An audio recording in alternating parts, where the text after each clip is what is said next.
Friends, welcome to my channel. स्वागत है आप लोगों का मेरे शेयर में। सो गाइस, आज की वीडियो बहुत ज़्यादा इंपॉर्टेंट है। हम एक इम्पॉर्टेंट स्टॉक पे बात करने वाले हैं जो अपना फंड जुटाने की बहुत अलग अलग तरीके सोच रहा है।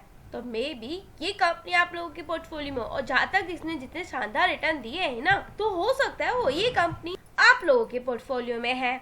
सो गाइस, इसलिए मैं आपको बिना टाइम वेस्ट किए, आपका पेशेंस का बिना इम्तिहान लिए इस स्टॉक के बारे में बताने जा रही हूँ। लेकिन आपसे एक रिक्वेस्ट है, चैनल पे फर्स्ट टाइम आए हो तो लाइक एंड सब्सक्राइब करना मत भूलिएगा, बेल आइकन को जरूर प्रेस करिएगा आगे की नोटिफिकेशन के लिए। एंड देखिएगा, इस वीडियो में पूरा एंड तक बने रहना बहुत ज़्यादा ज़रूरी, नहीं तो कुछ भी इंपॉर्टेंट की फैक्टर्स होते हैं ना किसी स्टॉक के बारे में, आप ये देख लेते हो, नाम देख लेते हो और वीडियो को स्किप करके निकल जाते हैं। लेकिन ऐसा नहीं करना है। देखिए, ऐसा नहीं करना है क्योंकि हो सकता है कुछ इंपॉर्टेंट पॉइंट जो मैं आपको अपनी वीडियो में बता रही हूँ और वो आपसे मिस हो जाए। इसलिए मैं आपसे रिक्वेस्ट करूँगी कि वीडियो पूरा एंड तक बने रहिएगा। चलिए, बिना टाइम वेस्ट करे मैं आपको बता देती हूँ उस कंपनी का नाम क्या है। कंपनी का नाम है इरेडा, और आप जानते हो उसका full name Indian renewable energy dev agency limited है। फिलहाल तो आज तो इसने रिकॉर्ड तोड़ दिया, 10% तक की तेजी देखने को मिल रही है। 262 रुपये पे स्टॉक प्राइस ट्रेड कर रहा है। मैक्सिमम देखा जाता है कि ये 62 रुपीज़ पे आया था 2023 में 1 दिसंबर को। एंड अब इसमें आप देख सकते हो कितनी तेजी देखने को मिल रही है। गाइस, मैं आपको बता दूं, अब तक 317% तक का रिटर्न दिया है, जो कि काफ़ी ज़्यादा शानदार रिटर्न देखने को मिलता है।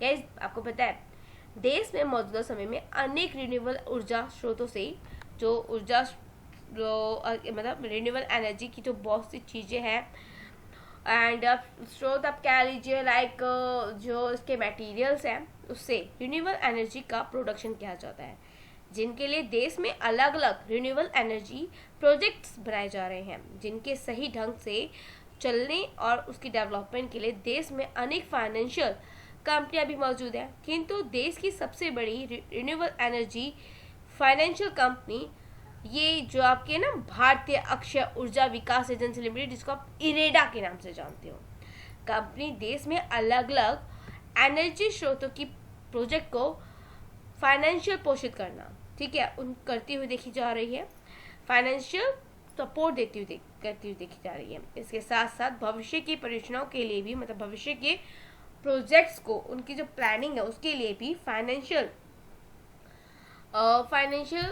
फाइनेंशियल ज़रूरतों को पूरा करने के लिए, तो जो फाइनेंस के लिए जो भी चीज़ें होती हैं उसको जुटाने का भी प्रयास करती देखी जा रही है। गाइस, इरेडा की ओर से वेडनेसडे को, मतलब कल के दिन, एक्सचेंज को दी गई जानकारी में फाइलिंग बताया गया था कि कंपनी को 29 अगस्त को आयोजित की जाने वाली जो इनकी बोर्ड बैठक है, जिसमें 4500 करोड़ रुपए जुटाने के प्रस्ताव पर उन्होंने विचार विमर्श कर सकती है, ठीक है, मतलब उसके बारे में सोच के चल सकती है। इस धन को जुटाने के लिए कंपनी जो एक पेशकश रख सकती है एफपीओ की, मतलब एफपीओ लाने की भी सोच रही है। इसके साथ साथ qualified institutional placement, right issue या प्रेफरेंशियल इशू के जरिए फंड जुटाने पर भी विचार विमर्श कर रही है।